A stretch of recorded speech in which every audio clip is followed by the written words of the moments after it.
One. In last session we see different types of tenders. In this session also there is a one type of tender is remaining, which is a global tender. So what is a global tender? For big and specified job or design and manufacture, global tender are sometimes involved by the authority concerned throughout the world. So if there is some big and specified job or design we have to manufacture, we have to done, so for that purpose global tender is actually concerned in the or global tender is actually done for that purpose. So what is actually global tendering? When items to be produced are not easily available, there global tendering shall be restored to. Okay जे item easily produce होत नाही आहे, easily तयार करता येत नाही आहे, थोडंसं जे कन्स्ट्रक्शन असेल किंवा जे काही कन्स्ट्रक्शन आहे किंवा जे काही वर्क आहे तर it's is somewhat complicated, then at that place the global tendering has actually done. So for that global tendering the advertisement may be given to leading newspaper in addition. Okay, number of leading न्यूजपेपर्समध्ये ह्याची advertisement दिली जाते. And this tender is open for all over the world. Okay, who is registered, not registered, who is known, who is unknown, all पीपल्ससाठी हे जे काही tender असणार आहे ते टेंडर ओपन असणार आहे. The copies of the tender document may be made available to the trade commissioner of foreign embassies in India. म्हणजे जे काही फॉरेन एम्बेसीज आहेत इंडियाचे त्यांच्यासाठी सुद्धा ते ओपन राहणार आहे. थ्रू आउट द वर्ल्डमधून कोणीही हे टेंडर फिलअप करू शकतो आणि म्हणूनच याला आपण म्हणताना काय म्हणतोय तर ग्लोबल टेंडरिंग असं म्हणतोय किंवा ग्लोबल टेंडर असं म्हणतोय. तर आता some another explanation is there. For big and specialization job or design and manufacture, global tenders are sometimes involved by the authority concerned throughout the global to get competitive offers from various specialized firms or reputed manufacturer throughout the world. Okay, जे काही पूर्ण वर्ल्डमध्ये काही different firms आहेत, specialised firms आहेत, reputed manufacturers आहेत, ह्या सगळ्यांसाठी हे इन्व्हिटेशन असणार आहे. The particulars and contents of the tender notice are same as that of ordinary tender notice. जशी काही ऑर्डिनरी असते तसे त्याचे कंटेंट अँड पार्टिक्युलर राहणार आहेत. Only the global tender notice is written on the heading of the notice inviting tender. It is circulated through reputed news papers which cover the outside countries. Okay, जे काही repeated newspapers आहेत त्या सगळ्या repeated न्यूजपेपर्समध्ये हे global tendering notice दिली जाते. Beside this it is also circulated through the embassies office located at different important countries throughout the global. जे काही डिफरंट आपल्या पूर्ण ग्लोबलमध्ये जे काही दुसरे एम्फेसिस ऑफिसेस आहेत त्या सगळ्या ऑफिसेसमध्ये ह्याची जे काही डॉक्युमेंट किंवा नोटीस आहे ती नोटीस दिली जाणार आहे किंवा सर्क्युलेट केली जाणार आहे. आणि म्हणूनच हे ओपन आहे. It is open for all over the world. सगळ्या वर्ल्डसाठी ओपन आहे आणि म्हणूनच आपण ह्याला म्हणताना काय म्हणतोय तर ग्लोबल टेंडर असं म्हणतोय. ठीक आहे. So actually in today's session we have to seen the different money, that is a earnest money. First one term we have to see, that is a earnest money. So what is a earnest money? Earnest money म्हणजे exactly काय तर it is a assurance that it is a guarantee to do work within a specified time limit. Okay, एक guarantee राहणार आहे की तुम्ही ते काम करायचं आहे with quality, with a specified time limit, proper work should be done. ह्या प्रत्येक गोष्टीसाठी एक गॅरंटी द्यायची असेल आपल्याला किंवा त्या तो जो कोणी ओनर आहे त्या ओनरकडे आपण काहीतरी एखादी गोष्ट ठेवतोय ॲज अ गॅरंटी बेसिसवरती, तर त्या गोष्टीला काय म्हणलं जातं अर्नेस्ट मनी म्हणलं जातं. It is maximum in a terms of cash. तो मॅक्सिममली कशात असते तर कॅशमध्ये असते. ठीक आहे, आणि म्हणून त्याला आपण म्हणतो की earnest money. Earnest money means it is a guarantee or assurance to provide the service, to provide the material with the terms and conditions. ज्या काही टर्म्स आणि कंडिशन्स आहेत त्याचमध्ये तुम्ही ते मटेरियल, ते सर्व्हिस प्रोव्हाइड करत असाल तर ते प्रोव्हाइड करणार. कधी करणार जर तुम्ही काहीतरी गॅरंटी ठेवली असेल तर ती गॅरंटी म्हणजेच काय असते तर अर्नेस्ट मनी असते. ठीक आहे, let's see what is a earnest money. Earnest money म्हणजे काय आपण हे बघूया. It is the money which is deposited by tenderer. Money आहे which is deposited by tenderer with the officer. कुठे आपण करतो डिपॉझिट तर ऑफिसर बरोबर. Who has issued tender as a guarantee to supply okay the material and service with the terms and conditions laid in the tender notice and acceptance of his tender. जेव्हा त्याचं tender accept केलं जाईल तेव्हा तुमच्या tender बरोबर तुम्ही काहीतरी मनी ठेवणार आहात, काहीतरी पैसे देणार आहात ॲज अ गॅरंटी म्हणून.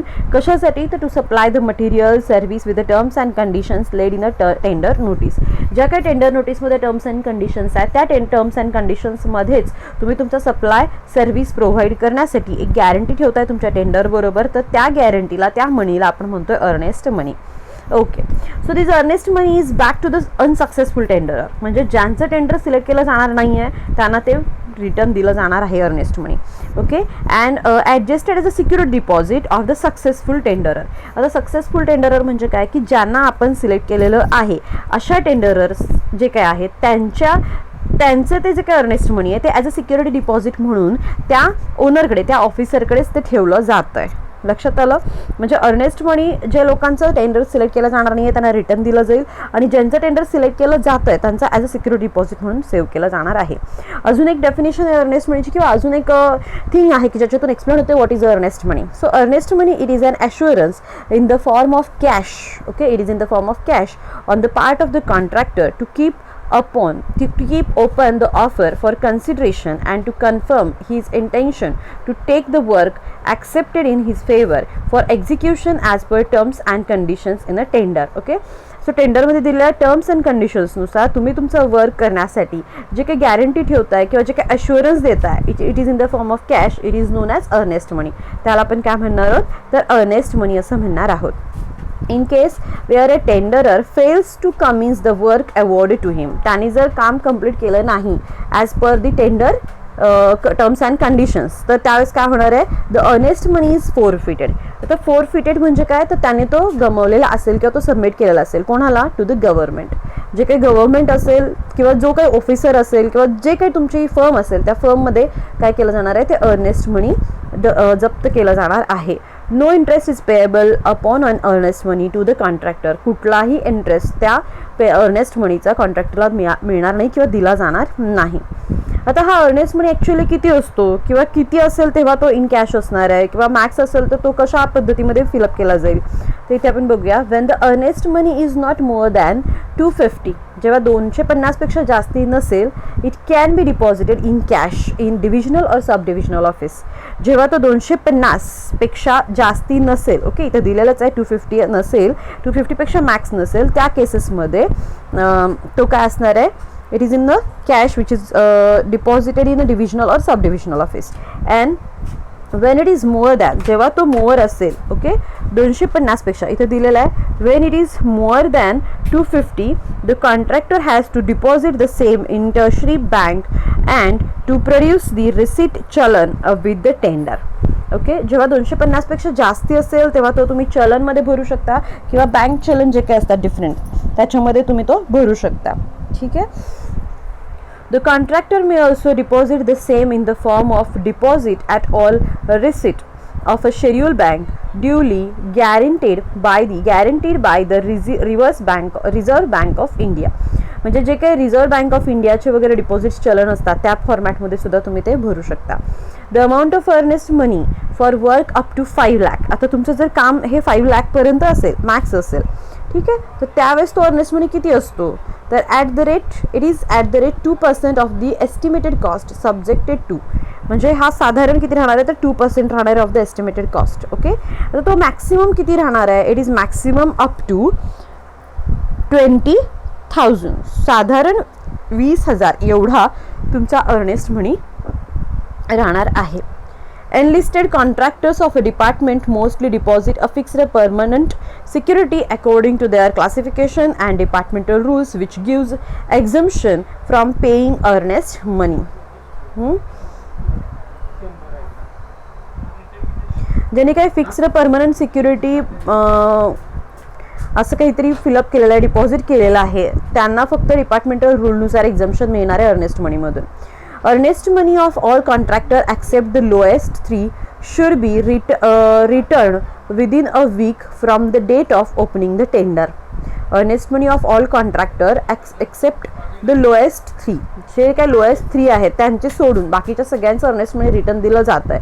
कधी दिलं जाणार आहे तर week from the date of opening of the tender. Tender ज्या वीकमध्ये ओपन करणार आहे त्याच वीकमध्ये त्यांचा अर्नेस्ट मनी रिटर्न दिला जाणार आहे. म्हणजे जेवढे सिलेक्ट केले जातील लोएस्ट 3 जे असतील की ज्यांचे लोएस्ट व्हॅल्यूज आहेत ते तुम्ही सिलेक्ट करणार आहे त्यांचे फक्त अर्नेस्ट मनी ठेवून घेतले जातील. बाकी सगळ्यांचे ज्या वीकमध्ये ओपन करणारे आपण टेंडर त्यावेळेस अर्नेस्ट मनी रिटर्न दिले जाणार आहेत, रिफंड होणार आहेत.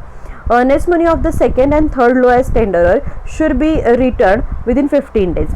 शेवटच्या 15 दिवसांमध्ये काय केलं जाणार आहे, जे काही सेकंड अँड थर्ड जो सिलेक्ट केला जाणार नाही अशा सेकंड अँड थर्ड जे काही आहेत टेंडरर त्यांचा earnest money within 15 days refund केला जाईल of the acceptance of the tenderer if their offers are not considered. जर त्यांच्या ऑफर्स कन्सिडर केल्या गेल्या नाही तर the earnest money of the lowest tenderer is return by the department as a part of security deposit if his tender is accepted.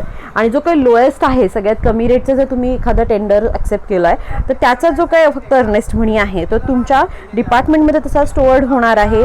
तर कशासाठी, for the security deposit of if his tender is accepted. कारण त्याचं tender काय केलं असणार आहे, accept केलं असणार आहे. म्हणून ॲक्च्युअली काय केलं जातो अर्नेस्ट मनी फक्त एकाच टेंडरचा, जो काही एका टेंडर आहे एकच कॉन्ट्रॅक्टर आहे त्याचाच ॲक्च्युअली तो सिक्युरिटी डिपॉझिट म्हणून तुमच्याकडे सेव्ह केला जातोय, ठेवला जातोय त्या डिपार्टमेंटमध्ये. आणि बाकीच्या सगळ्यांचे काय केले जातात तर रिफंड केले जातात. Okay, so it is a earnest money. Next one most important thing, it is a security deposit. आता मगाचपासून आपण म्हटलं की अर्नेस्ट मनी म्हणजे ॲश्युरन्स आहे. ओके, अर्नेस्ट मनी म्हणजे एक काय म्हणतोय आपण की गॅरंटी आहे. इट इज अ गॅरंटी और assurance. Okay, to do work with or to provide the material or the service with the terms and conditions at the time of providing with the tender. Tender provide करताना जे काही terms and conditions आहेत त्या terms and कंडिशन्समध्ये तुम्ही material provide करण्यासाठीची guarantee म्हणजे security earnest money आहे. तर आता सिक्युरिटी डिपॉझिट म्हणजे काय आपण बघूयात. तर security deposit is an amount of money which shall be deposited by the contractor whose tender has been accepted. ज्याचं टेंडर ॲक्सेप्ट केलेलं आहे अशा कॉन्ट्रॅक्टरचा अर्नेस्ट मनी, अशा कॉन्ट्रॅक्टरच्या ज्याकडे असणारी जी काही व्हॅल्यू आहे तीच डिपॉझिट करून ठेवली जाते तुमच्या डिपार्टमेंटकडे, तुमच्या ऑफिसरकडे. Has been accepted in order to render himself liable to department to any competition announcing to the part or whole of his security deposit if the work is not carried out according to the specification, time limit and condition of contract. म्हणजे काय सांगितलंय की जर तुमच्या time लिमिटमध्ये, proper कंडिशन्समध्ये, proper स्पेसिफिकेशन्समध्ये work done झालं नाही तर तो जो काही सिक्युरिटी डिपॉझिट आहे तो कट करून घेतला जातो किंवा तो कॉन्ट्रॅक्टर गमावणार आहे, फोरफिटेड केला जाणार आहे बाय दी डिपार्टमेंट.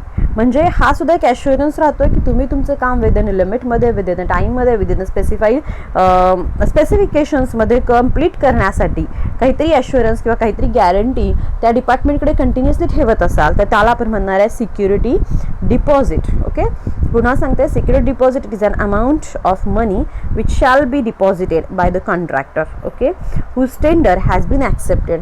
कॉन्ट्रॅक्टर भरतोय, तो कॉन्ट्रॅक्टर डिपॉझिट करतोय ज्याचं टेंडर ॲक्सेप्ट केलेलं आहे in order to tender himself liable to department to any compensation, liable to department to any compensation amounting to the part or whole of his security deposit if the work is not carried out according to the specification, time limit, condition of a contract. जर पूर्ण work त्याचं proper कंडिशनमध्ये झालं नाही, स्पेसिफिकेशनमध्ये झालं नाही, time लिमिटेशनमध्ये झालं नाही, प्रॉपर कॉन्ट्रॅक्ट कंडिशनमध्ये झालं नाही तर सगळी अमाऊंट, होल सिक्युरिटी डिपॉझिट काय केलं जाणार आहे त्याचं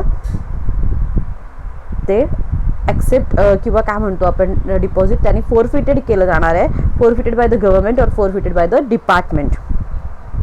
after acceptance of the tender of contract, the earnest money which he has deposited at the time of tender is treated as a part of security money.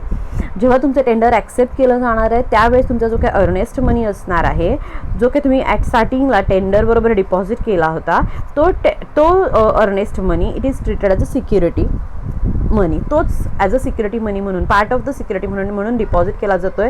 आणि त्याची जी काही additional amount असणार आहे सिक्युरिटी डिपॉर्टमेंटची it is deduced from the progressive bill. तुमचं जे काही progressive bill होईल त्याच्यातून ती अमाऊंट डिड्यूस केली जाईल. So that the total amount constitute is 10% on first 1 lakh.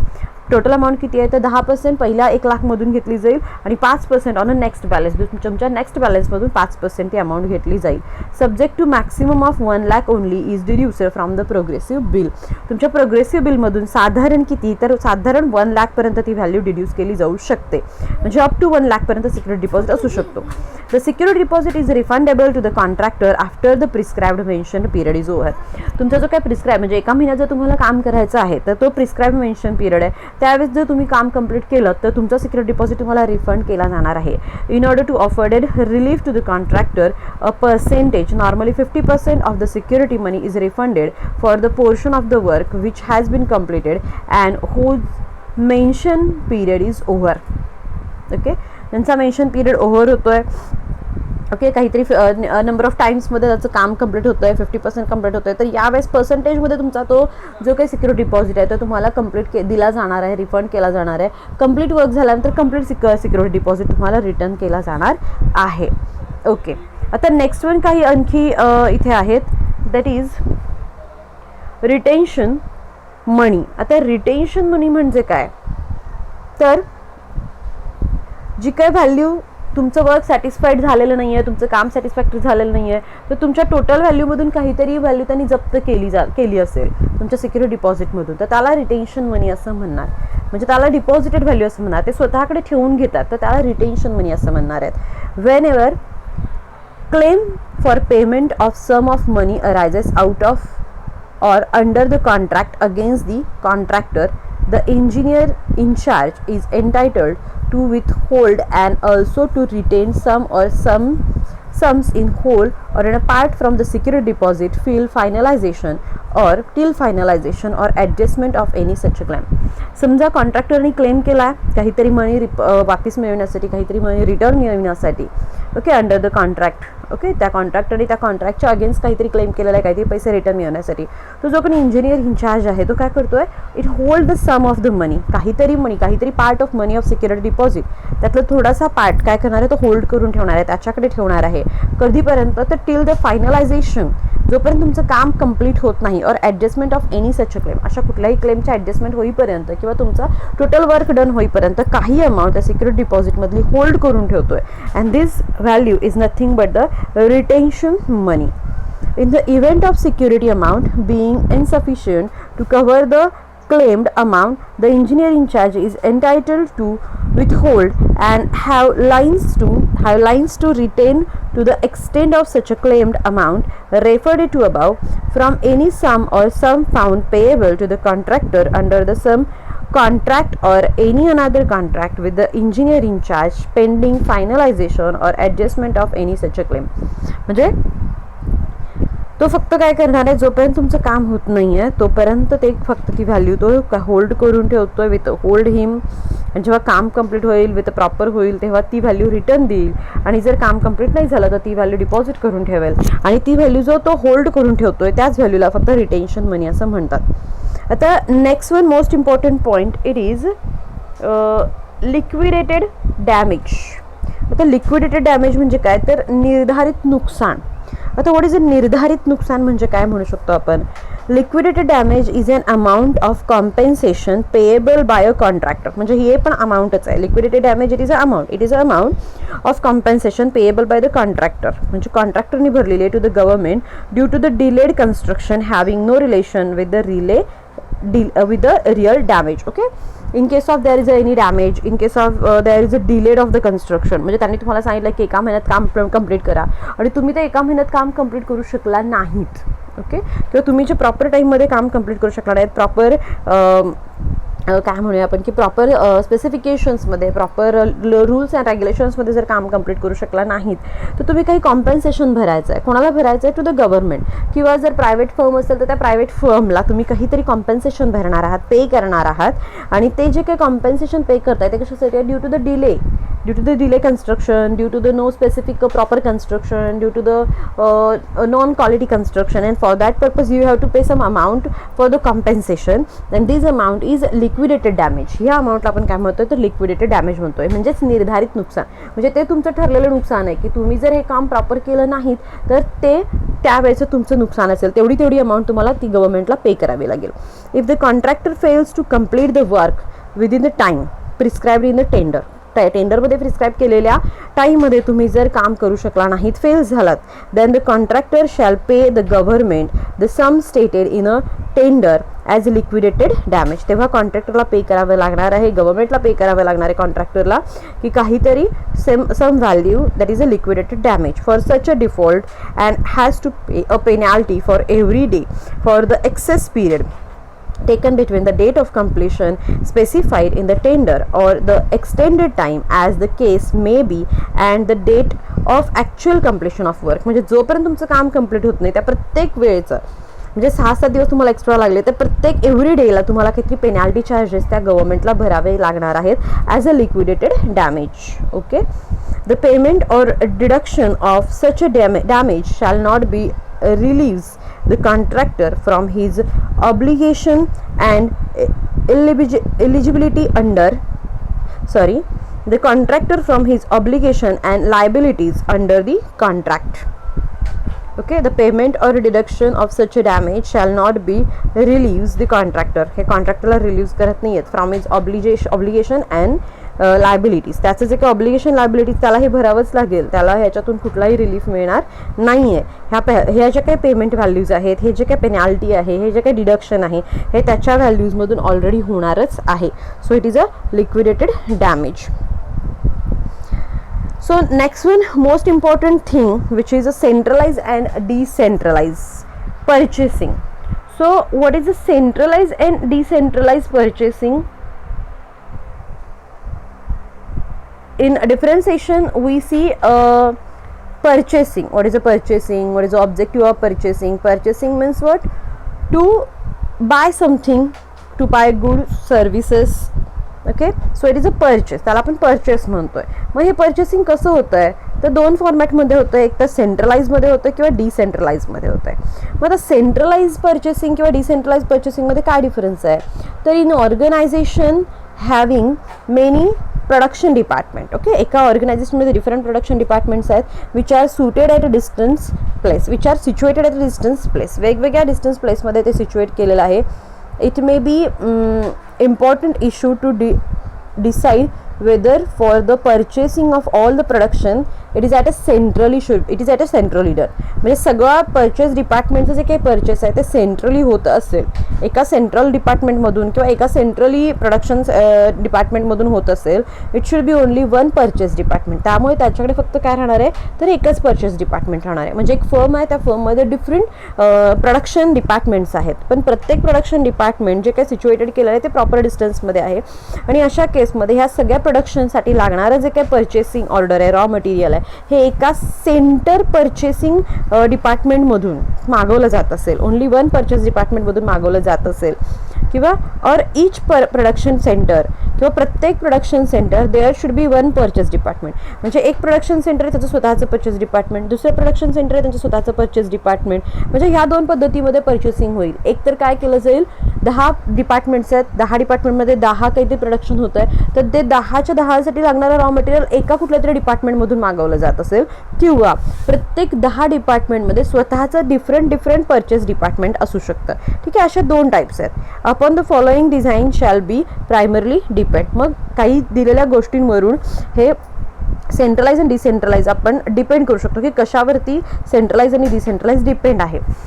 So the distance between the production center and the central godown. Okay, first one point काय आहे तर distance between the production centre. तुमचं जे काही production centre आहे, तुमचे जे काही नंबर ऑफ डिपार्टमेंट्स आहेत, त्यांचं डिस्टन्स किती आहे सेंट्रल गोडाऊन पासूनचं हे बघणं गरजेचं आहे. त्याच्यानंतर next one it is a nature of material. आता नेचर ऑफ मटेरियल यूज्ड, कुठल्या टाईपचं मटेरियल तुम्ही यूज करणार आहे.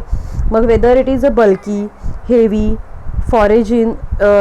Weather is a bulky, heavy और next one it is a fragile. आता फ्रेजाईल म्हणजे अगदी नाजूक असेल, बल्की असेल, जास्ती हेवी आहे, कॉस्ट वेट जास्ती आहे, थोडंसं फ्रेजाईल नाजूक आहे. अशा कुठल्या टाईपचं एक्झॅक्टली मटेरियल तुम्ही परचेस करता, त्याचं नेचर ऑफ मटेरियल काय आहे त्यानुसार सुद्धा राहणार आहे की तुम्ही सेंट्रलाइज परचेस करणार का डिसेंट्रलाइज. त्याच्यानंतर the cost and risk involve in a transportation. समजा काची मटेरियल असेल, काही ग्लास असेल, तर त्याच्यामध्ये ट्रान्सपोर्टेशनची भरपूर रिस्क राहणार आहे. त्याच्या एखाद्याची मटेरियलची कॉस्ट जास्ती असेल तर त्याच्यावरती सुद्धा डिपेंड करतं की कुठल्या टाईपचं परचेस करायचं आहे. The firm policy in the respect and secured upon the comparative advantages disadvantages of the two systems. Okay, the firm policy in this respect and it's upon the comparative advantages and disadvantages of the system. त्या सिस्टीमचे advantage disadvantage याच्यानुसार सुद्धा आपण consider करणार आहे की कुठल्या टाईपचं परचेसिंग व्हायला पाहिजे. Okay, so there is 2 type of purchasing. Whether for the process of purchasing done there is done with only one purchase department. जी काही तुमची प्रोसेस ऑफ परचेसिंग आहे डिफरंट वेगवेगळ्या प्रोडक्शन डिपार्टमेंटची, ही फक्त एका परचेस डिपार्टमेंटमधून होत असेल, only one purchase department, then this is referred as a centralise purchasing. त्यावेळेस त्याला आपण काय म्हणणार आहे, तर सेंट्रलाइज परचेसिंग असं म्हणणार आहे. When for each department consist of its own purchase department. Each department, समजा 10 डिपार्टमेंट आहेत, तर प्रत्येकाचं स्वतःचं ओन परचेस डिपार्टमेंट असेल, then it is referred as a decentralise purchasing. तर त्यावेळेस त्या डिपार्टमेंटला आपण काय म्हणणार आहे, तर डिसेंट्रलाइज परचेसिंग असं म्हणणार आहे. ओके, सो सेंट्रलाइज म्हणजे काय, तर सगळ्या इंडस्ट्रीचं एका ठिकाणी एकत्र करून परचेस केलं जात असेल तर it is a centralise purchasing. आणि प्रत्येक इंडस्ट्रीच्या वेगवेगळ्या डिपार्टमेंटमध्ये वेगवेगळं त्यांचं ते परचेस करत असतील, तर त्याला आपण काय म्हणणार आहे, decentralise purchasing. Okay, so next one most important point, it is a difference between centralized and decentralized purchasing. So what is the difference between centralized and decentralized purchasing? Okay, so some advantages and disadvantages. As per the some advantages and disadvantages, there is a difference between them. So what is a centralized purchasing? One buying, better control is exercise. एक फक्त bye करणार आहे कोणीतरी, एकच person, कोणीतरी एकच department bye करत आहे, त्यामुळे प्रॉपर कंट्रोल ह्याच्यावरती प्रोव्हाइड केला जाणार आहे. आणि डिसेंट्रलाइजमध्ये काय दिसते बघा, effective control may not B presented. त्याच्यामध्ये इफेक्टिव्ह कंट्रोल प्रोव्हाइड केला जाणार नाही आहे, कारण प्रत्येकजण आपापलं परचेस करणार आहे. Second one, due to large scale order, better terms of purchase may be available. Large scale ऑर्डरमध्ये ह्यूज अमाऊंट ऑफ माल मागवायचा आहे, त्यामुळे इथे काय होणार आहे, better terms of purchase may be available. जास्तीत जास्त परचेसचे टर्म्स तिथे अवेलेबल असणार आहेत, कारण लार्ज स्केल परचेस करायचं आहे. आता डिसेंट्रलाइजमध्ये less favourable terms may be available. Less favourable terms राहणार आहेत, प्रत्येकाचे वेगवेगळे राहणार आहे, डिफरंट राहणार आहे. ठीक आहे, प्रत्येकाला वेगवेगळे ॲप्लिकेशन्स करायला लागणार आहेत, त्याच्यानुसार त्यांचा फायनल कॉस्ट डिपेंड राहणार आहे, म्हणजे लेस फेवरेबल आहे हे थोडंसं. Economy in purchase can be obtained by better skill of the staff. Okay, कारण ते स्टाफ फक्त सेंट्रलाइज जे आहे ते फक्त परचेस करण्याचंच काम करणार, त्यामुळे त्यांचं स्किल जास्ती असणार आहे. त्यामुळे इकॉनॉमी जे काय राहणार आहे, इकॉनॉमिकल जे काय राहणार आहे ते इथं मॅक्सिमम इकॉनॉमिकल राहणार आहे, कारण त्या स्टाफचं बेटर स्किल असेल. बेटर स्किल यूज करून मॅक्सिमम इकॉनॉमिकल परचेस इथं होणार आहे. आणि skill of the staff may not be developed up to the mark. कारण का नाही डेव्हलप होणार आहे, कारण प्रत्येक डिपार्टमेंटचं वेगवेगळं आहे, म्हणजे त्यांना वेगवेगळी अजून कामं असणार आहेत, त्यांच्याकडे वेगवेगळ्या आणखी रिस्पॉन्सिबिलिटीज असणार आहेत, त्यामुळे त्यांचं स्किल ह्याच्यात प्रॉपर डेव्हलप होणार नाही. Efficiency is obtained due to specialisation. ह्याच्यामध्ये एफिशियन्सी प्रॉपर होणार आहे, मॅक्स इफिशियन्सी मिळणार आहे, कारण फक्त स्पेशलायझेशन काय तर टू परचेस. आणि इथे efficiency can not be expected when purchase is made by department head who are loaded with other works. जो डिपार्टमेंट हेड आहे त्याला दुसरं आणखी काम असणार आहे, त्यामुळे इथं प्रॉपर इफिशियन्सी होणार नाही आहे, की तो काय म्हणाल ठीक आहे जास्ती कॉस्ट जाते जाऊ द्या, जास्ती पैसे जातात जाऊ द्या, मला आत्ता पाहिजे तर आत्ताच्या आत्ता मागवा. म्हणजे ह्या गोष्टी राहतात की त्याला दुसरं काम आहे, त्यामुळे प्रॉपर वेळ, प्रॉपर वर्क किंवा प्रॉपर टाईम तो फक्त परचेसलाच देणार नाही, त्यामुळे प्रॉपर एफिशियन्सी इथं होणार नाही. When purchase is made by centralise purchase department, all department can get standard material. आता जेव्हा एका सेंट्रलाइज स्टोअरमधून परचेसिंग केलं जातं किंवा सेंट्रलाइज डिपार्टमेंटमधून परचेस केलं जातं आहे, तेव्हा प्रत्येक डिपार्टमेंटला त्याची स्टँडर्ड क्वालिटी किंवा स्टँडर्ड मटेरियल मिळणार आहे, कारण ते सेंट्रलाइज फक्त तेवढंच काम करणार की प्रॉपर वेल क्वालिटीमध्ये, कमीत कमी पैशामध्ये जास्तीत जास्त किंवा मॅक्सिमम मटेरियल आपण मागवायचं. ह्या सगळ्या गोष्टींमुळे स्टँडर्ड क्वालिटी जी आहे ती मेंटेन केली जाईल. बट डिसेंट्रलाइजमध्ये from department to department standard of material may be varied. प्रत्येक डिपार्टमेंटनुसार स्टँडर्ड ऑफ मटेरियल काय केलं जाणार आहे, व्हॅरी होणार आहे. आता सेंट्रलाइज परचेसिंगमध्ये पुन्हा रेग्युलेशन ऑफ परचेस पॉलिसी काय राहते. In case of centralization purchase, regulation of purchase policy and gives promote effect to any change is easy. म्हणजे कुठलाही चेंज झाला तर इझिली इथं डन होणार आहे. In case of decentralise purchasing, change purchase policy be easily given. इथे सुद्धा change easily दिला जातोय. Initial cost is relatively high, याची हायर राहणार आहे कारण सगळ्यांचं एकत्र परचेस करायचं आहे. Initial cost is relatively low, इथं जी काही इनिशियल कॉस्ट आहे ती लो राहणार आहे. थर्ड वन, नेक्स्ट वन जो आहे तो economy of staff accommodation and finance. आता स्टाफ अकोमोडेशन अँड फायनान्सची इकॉनॉमी कशी राहते बघा. Economy of staff accommodation and finance can be achieved by centralize process और purchase because excess of store need not be held. Excess नाही आहे त्यामुळे properly economically staff accommodation and finance जे काय ते होणार आहे. बट इथं जास्तीत जास्त स्टाफ इन्व्हॉल्व आहे त्यामुळे more staff and accommodation, more finance to be required in decentralised purchase. जास्तीत जास्त अकोमोडेशन कॉस्ट जाणार आहे, फायनान्स जाणार आहे कारण नंबर ऑफ स्टाफ इन्व्हॉल्व आहे. 10 डिपार्टमेंटचे 10, मग 10 जण मिळून जाणार परचेससाठी म्हणजे ऑब्विसली ह्याच्यात जास्ती पैसे जाणार. हे डिसेंट्रलाइजमध्ये कोणीतरी 2 पर्सन्स आहेत ते फक्त काय करणार आहे, परचेस करणार आहे. त्यामुळे इथं इकॉनॉमी जास्ती किंवा इथं इकॉनॉमी प्रॉपर कन्सिडर केली जाईल किंवा इकॉनॉमिकली तुमचं अकोमोडेशन आणि फायनान्स होणार आहे. आता transportation cost from centre to godown to production centre, transportation cost is considerable. आता central to godown to production centre इथंपर्यंत ट्रान्सपोर्टेशन कॉस्ट थोडीशी कन्सिडरेबल राहणार आहे. From central godown production centre transportation cost is nil, ह्याची nil राहणार आहे कारण department wise ते स्वतःच्या डिपार्टमेंटमध्येच आणून ठेवतात त्यामुळे तिथलं इथं काही ट्रान्सपोर्ट होणार नाही. रिस्क इन ट्रान्सपोर्ट, आता इथं रिस्क कधी आहे सेंट्रलाइजमध्ये तर fragile item are subjected to risk. आता फ्रॅजाईल म्हणजे जे काही नाजूक आहेत काही ग्लास वगैरे असतील तर त्यांचं फक्त इथं ट्रान्सपोर्टेशन रिस्क राहणार आहे. आणि इन डिसेंट्रलाइजमध्ये there is no any risk कारण त्यांना माहिती आहे प्रत्येक डिपार्टमेंटचं स्वतःचं डिफरंट मटेरियल आणता येते त्यामुळे त्याची जी काय म्हणतो आपण सिक्युरिटी जी आहे ती सिक्युरिटी डिसेंट्रलाइज पर्चेसिंगमध्ये घेतली जाणार आहे. So this is a decentralize and centralize purchasing. There is another disadvantages और different disadvantages here in next slide also. First one, advantages of local market can not be obtained. आता हे local मार्केटचा advantage घेऊ शकणार नाहीत. Large अमाऊंटमध्ये आणायचं, huge अमाऊंटमध्ये आणायचं, एकदम सगळ्यांचं एकत्र करून आणायचं त्यामुळे लोकल मार्केटमध्ये जात नाही. तर मॅक्सिममली जे काही बाहेर मार्केट्स आहेत मोठे मार्केट आहेत त्याच्यामधूनच हे काय करू शकतात त्यांचा माल परचेस करू शकतात. आणि डिसेंट्रलाइजमध्ये काय आहे तर लोकल मार्केटमधून सुद्धा ते इझिली त्यांचा माल परचेस करू शकतात डिसेंट्रलाइजमध्ये. तर ॲडव्हान्टेजेस ऑफ लोकल मार्केट फक्त डिसेंट्रलाइज घेऊ शकतात, सेंट्रलाइज घेऊ शकणार नाही. Next one, promote supply can not be expected even there may be bottleneck. आता काही अडथळा असेल तर expected even there may be bottleneck, किती अडथळा असेल तरी इथं काय केला जाणार आहे promote supply can not be expect केला जाणार नाही.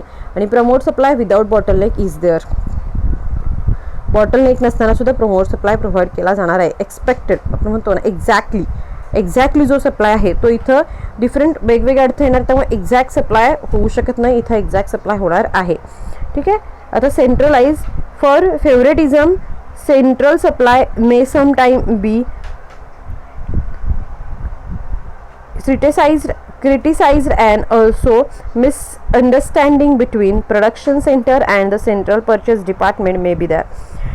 कारण तुम्ही प्रत्येक वेळेस जे परचेस केलेलं आहे सेंट्रलाइजमध्ये ते प्रत्येक डिपार्टमेंटला तेच तसंच हवं असेल, त्याच क्वालिटीचं हवं असेल, तेवढंच हवं असेल तर असं नाही होऊ शकत. त्याच्यामुळे मिसअंडरस्टँडिंग तुमच्या प्रोडक्शन डिपार्टमेंटमध्ये आणि परचेस डिपार्टमेंटमध्ये राहू शकतं in centralise purchasing.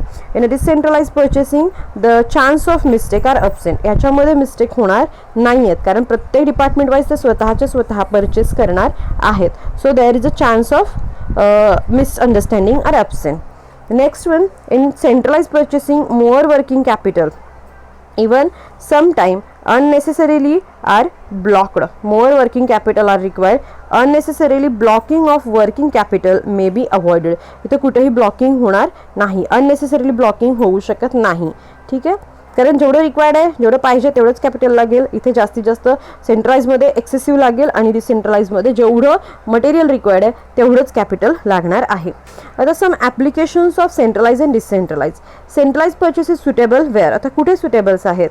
One or several plant are closely situated, एक किंवा मॅक्सिमम एक किंवा एकापेक्षा जास्ती प्लांट हे जवळजवळ प्लेस केलेले असतील त्या ठिकाणी आपल्याला सेंट्रलाइज पर्चेसिंग लागणार आहे. For production of standard product basic raw material is used by the plant. Okay, by the same और same plant. Production of standard products आहे काहीतरी आणि ईच अँड एव्हरी डिपार्टमेंटला जे काही रॉ मटेरियल लागणार आहे हे तुमचं सेम राहील. जर सेम असेल तर ह्या केसमध्ये आपल्याला काय लागणार आहे, ह्या केसमध्ये आपण सेंट्रलाइज पर्चेसिंग बघू शकतो. For production of standard products basic raw material is used by the plant और production plant. Next one, decentralize purchase is suitable. कुठे सुटेबल आहे? Several plants are distantly situated. Number of plants आहेत त्यांच्यामध्ये प्रत्येकामध्ये 2-3 kilometre 5-6 किलोमीटरचं distance आहे, असं डिस्टंटली situated असतील. यावेळेस आपण डिसेंट्रलाइज पर्चेसिंग प्रेफर करू शकतो. किंवा for production of different material plant use different raw material. किंवा वेगवेगळ्या मटेरियल त्यांना प्रोडक्शन करायचं आहे. एका कंपनीमध्ये वेगवेगळे थिंग्स किंवा वेगवेगळे इक्विपमेंट प्रोड्यूस केले जात आहेत तिथं. अशा वेळेस प्रत्येक ठिकाणी लागणारं जे काही रॉ मटेरियल आहे it is different. Okay, it require different raw material and for that purpose decentralise purchasing is suitable at that place. अशा प्लेसमध्ये ते डिसेंट्रलाइज जे काही पर्चेसिंग आहे ते सुटेबल राहणार आहे. सो ह्या पद्धतीमध्ये 2 पर्चेस डिपार्टमेंट्स आहेत. एक म्हणजे सेंट्रलाइज पर्चेस डिपार्टमेंट आणि दुसरा म्हणजे decentralise purchase department. Okay, so नाव our chapter 3rd is over. In next session we start chapter 4th. Okay, thank you.